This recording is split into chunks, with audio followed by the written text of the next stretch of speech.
David Monson grows wheat, barley, and canola on 700 acres in Osnabrück, a little town in the northeast corner of North Dakota. But wheat has sometimes been a problem crop for farmers in recent years. We were hit with a disease in our wheat called Fusarium head blight. When we got to harvest time, there was nothing in the heads, and we had never seen anything that bad before. So Monson, who's also a Republican state legislator, wanted to help farmers find a way to switch to another cash crop.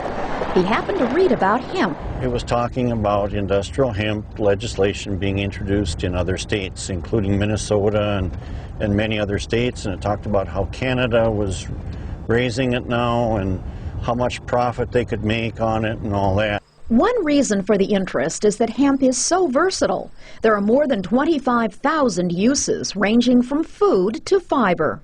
It was part of our everyday lives for centuries. American farmers, including George Washington and Thomas Jefferson, grew hemp. And in fact, in North Dakota, remnants of that activity are still evident today in what is called ditchweed today, which is nothing more than wildly growing industrial hemp. It was encouraged as part of the war effort because it was a strategic material. Over the decades, hemp was looked at in a different way. The leaves are similar to the marijuana plant, so they're often confused. Both plants are from the species cannabis, but hemp contains virtually no THC, the active ingredient in pot. Still, it became illegal in the 1930s, only to have the ban relaxed briefly for military use during World War II. In the 1970s, it became classified as a restricted drug. But that didn't deter Dave Monson. I said, if they can do it in Canada and England and Germany, all over the world, we should be able to do it too. Just 25 miles over the border, Canada passed a law in 1997 becoming one of more than 24 countries allowing the licensed growing of industrial hemp. Manitoba produces nearly half of the 12,000 acres planted in Canada. You can see here, Pat, I'll knock these seeds out into my hand. Andrea Herman is with the Canadian Hemp Trade Alliance, an umbrella organization for the industry. She says her country's interest in the crop began in 1992 when a group in Ontario looked at successful cultivation efforts in Europe. And some producers there and some governmental officials decided that this was an opportunity for Canada to recognize an industrial crop that could be grown on an agricultural basis, adding to crop rotation and crop diversity and also product diversity. How tall will they get when they're ready to harvest? 6 to 8 feet tall. Kent Otway is one of those Canadian farmers to venture into hemp production. Now, why did you want to start growing it? Well, I guess we like to try new things a bit, and it was interesting, and the price was fairly decent for the product. Farmers like Kent operate under strict government regulations that include a criminal background check before receiving a license. Currently, Canada grows 12,000 acres of hemp. You can see many plants right along the highways. It's an easy crop to grow, especially on land that's also good for wheat and corn. The crop is harvested at different times for different products. Seed products are picked by combine. Most of the hemp grown in Canada is grown for hemp seed, which is then processed into oil and meal. The two largest plants are located right here in Manitoba. Hemp Oil Canada's facility may be small, but it is North America's largest producer and processor of hemp, both fiber and oil for things like food, clothing, soaps, and paints. We contract with farmers to produce hemp seed for us across the Canadian prairies.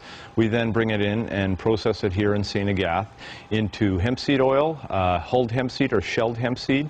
Some of the products, like the ones produced by Hemp Oil Canada, can be found in a variety of stores and specialty shops, like Hemp in the Heartland in Sacramento, California. Kyle, it's amazing all of the things that use hemp. Definitely.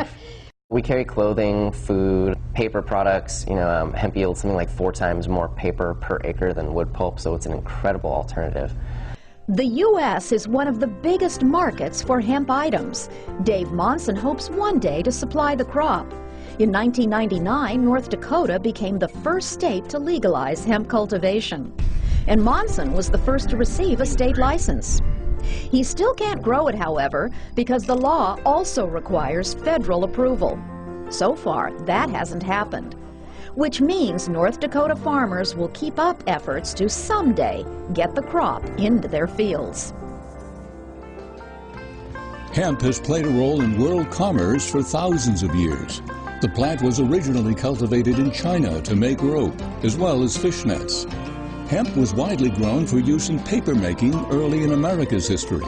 In fact, the Declaration of Independence is written on parchment containing hemp fibers.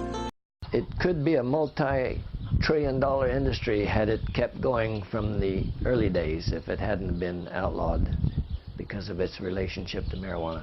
His dream is now one step closer to reality. A bill that would allow the growing of industrial hemp just passed the State Assembly Ag Committee.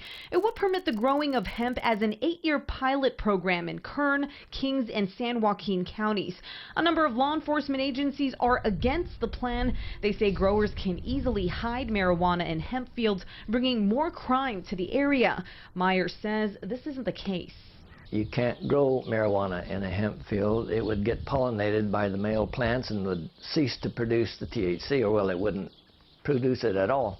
Sheriff's offices in Kings, Kern, and San Joaquin counties didn't want to comment on the issue at this time. There's no doubt in Wayne Haugie's mind. Hemp should be a crop that is part of North Dakota's future. We've been growing peas and lentils, chickpeas, various other types of crops over the years. And I think hemp will certainly be a nice rotational crop. It would fit in well. He feels so strongly about it, mainly because of the potential he sees in it.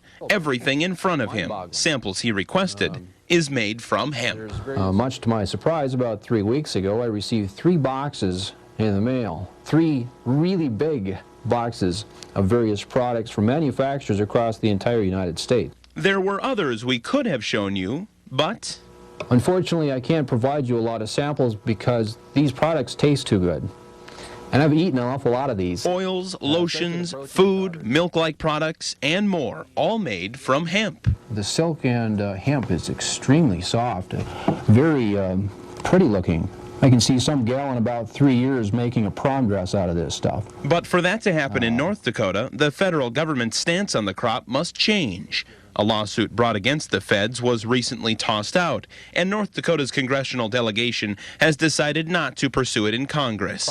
But Haugie still continues his push, looking to generate support. Hopefully at some point there will be a sufficient demand, not only in North Dakota, but in other states, across the entire United States, to a point where we can join the rest of the industrialized world and start growing some of these products. And he hopes North Dakota is a key player in doing just that. So that's my goal, I guess, just to get area persons thinking about it.